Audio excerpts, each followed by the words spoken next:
Halo Sobat Bimba, perkenalkan nama saya Nanita Putri Fadisya. Saya merupakan motivator Bimba AIUEO cabang Tanjung Duren.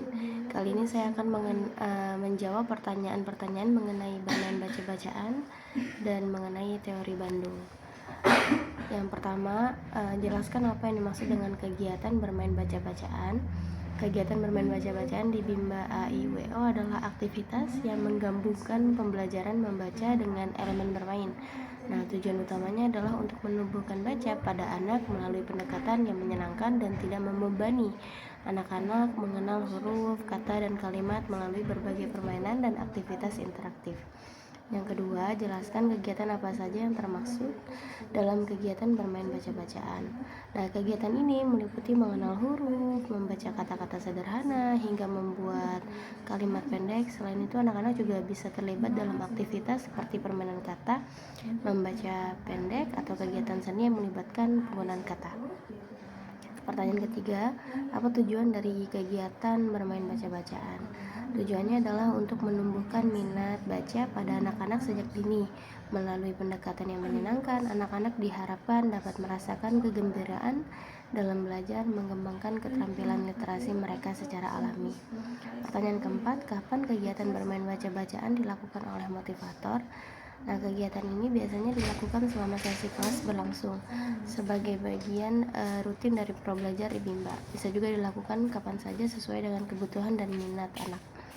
Yang kelima, mengapa kegiatan bermain baca-bacaan menjadi kegiatan prioritas utama yang harus dilakukan oleh motivator? Nah, kegiatan ini penting karena membantu menumbuhkan fondasi literasi yang kuat pada anak. Minat baca yang tinggi adalah kunci untuk pengembangan pengetahuan dan keterampilan kemudian hari. 6. Apa yang harus dievaluasi oleh motivator ketika anak bermain baca-bacaan?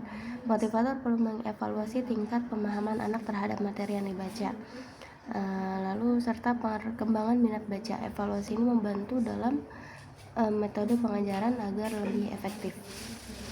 Pertanyaan ketujuh, bagaimana cara menerapkan kegiatan bermain baca-bacaan bersama anak? Cara menerapkannya adalah melibatkan penggunaan berbagai alat bantu seperti buku, gambar, permainan kata, dan media lainnya yang menarik bagi anak. Motivator juga harus aktif berinteraksi dan memberikan pujian serta dorongan agar anak tetap termotivasi. Yang pertanyaan ke-8, apa dampaknya jika motivator tidak menerapkan permainan baca-bacaan? Jika permainan baca-bacaan ini tidak diterapkan, anak mungkin kehilangan kesempatan untuk mengembangkan minat dan keterampilan literasi secara alami. Hal ini bisa menghambat kemajuan mereka dalam membaca dan memahami teks di kemudian hari. Lalu materi kedua adalah mengenai teori jam bandul. Yang pertama, jelaskan apa yang diketahui mengenai teori jam bandul dan berikan contohnya.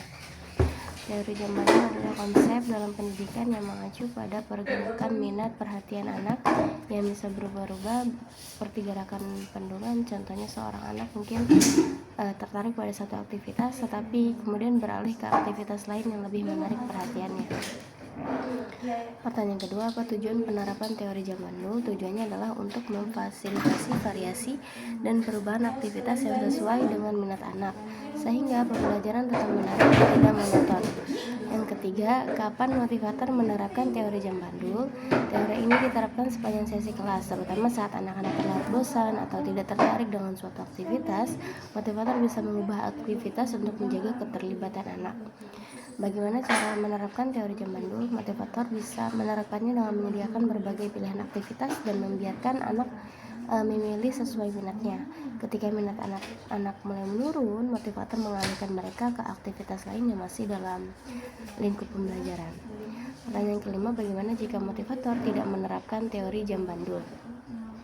Jika tidak diterapkan, anak mungkin merasa bosan dan kurang tertarik pada aktivitas belajar yang bisa menghambat perkembangan minat dan keterampilan mereka. Pertanyaan ke-6, apa dampaknya jika motivator tidak menerapkan teori jam bandul? Nah, tanpa penerapan teori ini, anak-anak mungkin tidak mendapatkan pengalaman belajar yang variatif dan menyenangkan. Ini bisa mengakibatkan berkurangnya minat belajar dan keterlibatan mereka dalam proses pembelajaran.